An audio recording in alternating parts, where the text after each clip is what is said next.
সত্যবাদী হওয়ার জন্য আদেশ করেছেন স্বয়ং আল্লাহ। বলেন, সত্যবাদী হওয়ার জন্য আদেশ করেছেন কে? আল্লাহ বলেন। রব্বুল আলামিন বলেন, হে ঈমানদারগণ, ওর মহব্বতের ডাক, হে ঈমানদারগণ, হে ঈমানদারেরা, ইত্তাকুল্লাহ, তোমরা আল্লাহকে ভয় করো। বলেন, আমরা কাকে ভয় করব? এরপরে আল্লাহ কি বলে? ওয়াকুনু মা'আস সাদিকিন, সত্যবাদীদের সঙ্গে হয়ে যাও। সুবহানাল্লাহ বলেন। আল্লাহ কি বলতেছেন? সত্যবাদীদের সঙ্গে হয়ে যাও। এর অর্থ কি? আল্লামা আব্দুল করিম আবুল কাসিম আল কুশাইরি তার বিখ্যাত কিতাব আর রিসালাতুল কুশাইরিয়ার মধ্যে লেখেন, মান আরাদা আইয়াকুন আল্লাহ তাআলা মাআহু, পৃথিবীর কোন বান্দা যদি এই আশা পোষণ করে, সুখেও আল্লাহ আমার সাথে হয়ে যাক, দুঃখেও আল্লাহ আমার সাথে হয়ে যাক, চাকরিতেও আল্লাহ আমার সাথে হয়ে যাক, ছেলেটা বিদেশ আল্লাহ তার সাথে হয়ে যাক, মেয়েটা ভার্সিটিতে পড়ে আল্লাহ তার সাথে হয়ে যাক, এটা আমরা সকলে চাই না? সর্বাবস্থায় যেন আল্লাহ আমাদের সহযোগিতা করে। তো তিনি বলেন, মান আরাদা আইয়াকুন আল্লাহ তাআলা মাআহু, যে ব্যক্তি চায় সর্বদা আল্লাহ তার সাথে হয়ে যাক, আল্লাহ তাকে সাহায্য করো, ফালইয়ালজামিস সিদকা, সে যেন সর্বদাই সত্য কথা বলে। সুবহানাল্লাহ বলেন, সে যেন সর্বদা কি কথা বলে? সে যেন সর্বদা সত্য কথা বলে। কেন? ফাইন্নাল্লাহ তাআলা মা'আস সাদিকিন, কেননা আল্লাহ রাব্বুল আলামিন বলেন, যে দুনিয়াতে সত্যবাদী আমি আল্লাহ তার সাথী। সুবহানাল্লাহ, আল্লাহ বলে যে সত্যবাদী আমি তার সাথী। তাহলে 3 নম্বর আমরা পাইলাম, সত্যবাদী হওয়ার জন্য আদেশটা কার? তাহলে প্রথমে আসেন, 1 নম্বর, ঈমানের ফাউন্ডেশন কিসের উপর? বলেন না, কিসের উপর? 2 নম্বর, সততা হলো আমলের কি? রূহ, জান। বলেন, সততা আমলের কি? 3 নম্বর, সত্যবাদী হওয়ার আদেশ কার? আল্লাহ। 4, হুজুর সাল্লাল্লাহু আলাইহি ওয়াসাল্লাম সাহাবাদেরকে ওসিয়ত করছে, সাহাবী তুমি দুনিয়াতে আর কিছু হতে পারো না পারো, কমসে কম সত্যবাদী হয়ে যাও। সুবহানাল্লাহ।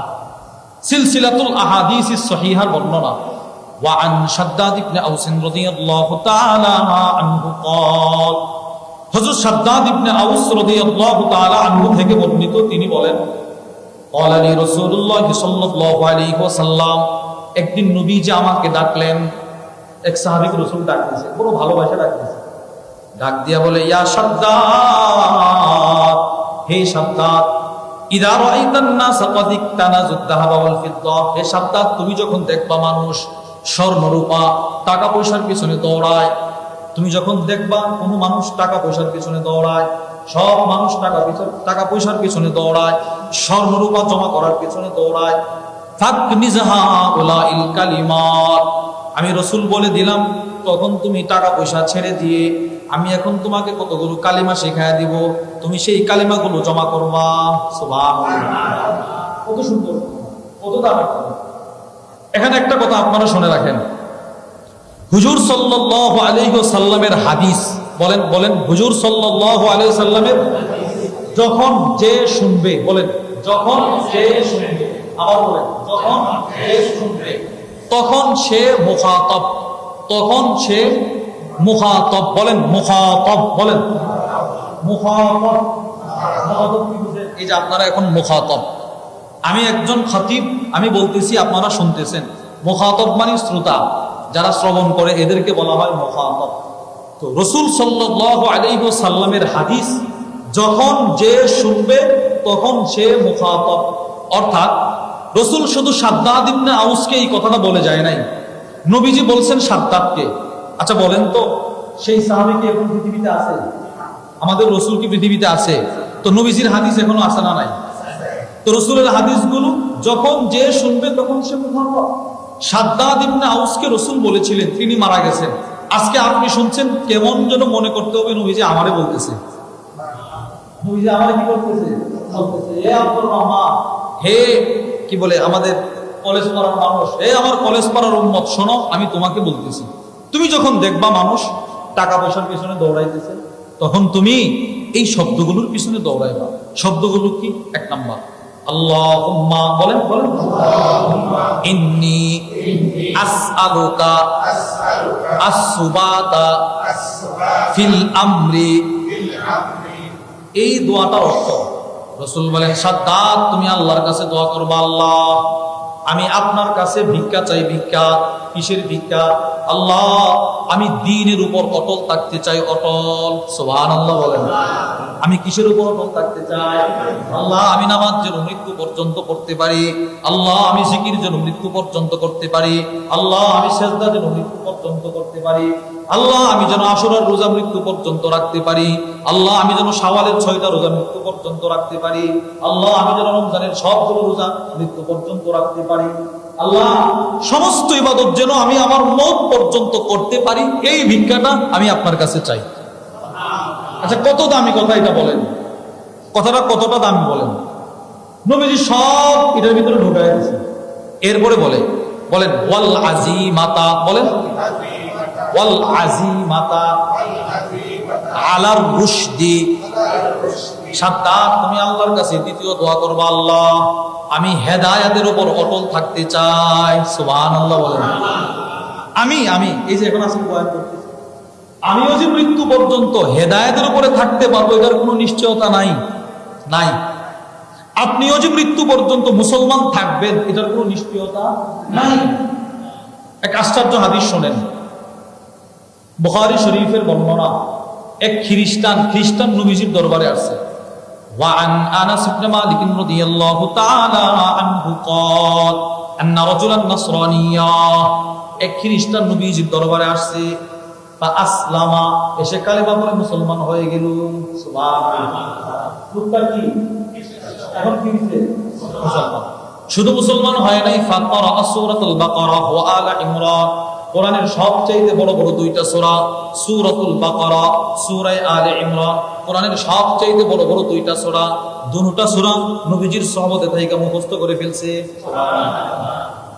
খ্রিস্টান নবীজির দরবারে থেকে কোরআন শরীফ মুখস্থ করে ফেলছে।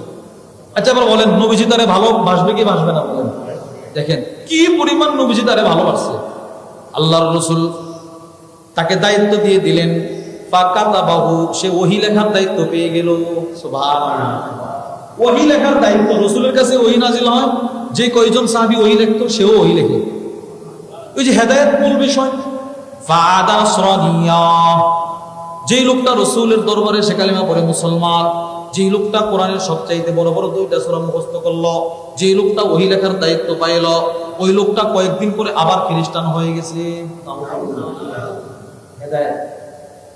এজন্য আম্মা জান উম্মে সালামা বলেন, মা খারাজান নবী সাল্লাল্লাহু আলাইহি ওয়াসাল্লাম মিন বাইতি ইল্লা রাফা'a তারফাহু ইলাস সামা।